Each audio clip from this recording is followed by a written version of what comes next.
Намайг Балжинивын уяна гэдэг 1972 оны 5 сарын 9-нд Ус аймгийн Сахил сум төрсөн. Багнасаа эцгийнхээ гар дээр өнгөрөөсөн. Тэгээд 1983 онд Ус аймгийн Сахил сумын 8 жилд 1-р ангид ороод 89 онд 8-р ангид төгсөөд Улаанбаатарт Анагаах ухааны дунд сургууль эрүүл авахч багын эмчийн мэргэжлэр 3 жил сураад төгсөж ирсэн.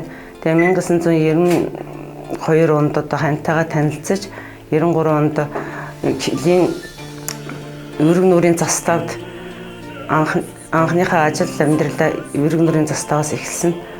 Тэгээд 1994 онд одоогийн нэг юуны 5 дугаар заставд анх эрүүл авахч багын эмчийн мэргэжлэр одоо анх удаага тэнд 1 жил урчим ажилласан. Тэгээ 1995-аас 96-аас 2000 онд хүртэл Килийн 8-р заставд шар үзэрийн заставд ариун зэврийн зааварлагч зочдуудлын эрхлэгчээр ажиллаж байсан. Тэгээ анхны цэргийг бид нэр одоо юу шар үзэрийн заставд ажиллаад анхны цэргийг хүлээж аваад тэнд одоо энгийн уран тоонууд гараад нэг уран тоон дээр одоо ингээд 2-2-аар ажилладаг байсан. Тэгээ би одоо ариун цэврийн зааварлагч зочдуудлын эрхлэгчээр одоо нэмжээ бахлагчийн гэрэнхэн цэгмэд битүүр ажиллаж байсан. Тухайн үед бид нэр 7000 төгрөг ингээд цалинтай анх удаа ингээд Килийн цэргийн ноол эрдэнэ 45 дугаар ангид ингээд ажилд орж байсан. Тэгээд түүнээс хойш одоо 96-аас 2000 он хүртэл шар үзэрийн заставд одоо ариун цэврийн зааварлагч хийчээд 2000 оноос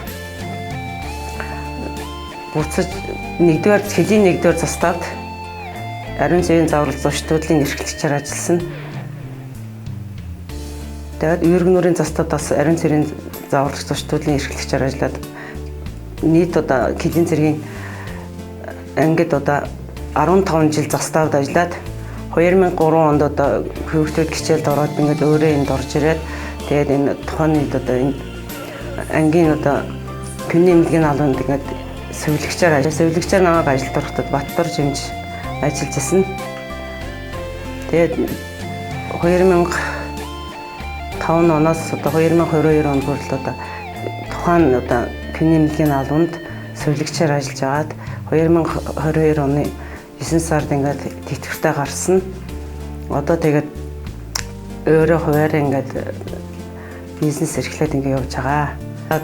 2005 онд одоо тухайн үед ангийн эмнэлэгт ирж ажиллахад их эмчээр нь Баттар жимж байсан. Тэгээ бага эмч дүн бүртгэж бага эмчээр одоо мэдгмэн эмч байсан. Тэгээ сувилагчаар болохоор одоо энийг шахлагч байсан. Тэгээд Бадмаа гэдэг одоо ингээд манад ажиллаж байгаауудын цагдаа турцсан нэг хүн тэр байсан. Тэгээд асрагчаар нэг эрдэнэ цэцгэгчд ажиллаж байсан. Удахгүй болох 50 жилийнхаа ойн мэндийг үеийн ахмад хэлчихэд болно. Ингээ ажилчид офицер ахлагч энэ жилийн ойн баярын мэнд хүргье. Та бүхэндээ аз жаргал эрүүл энх хамгийн сайн сайхан бүхнийг хүсье.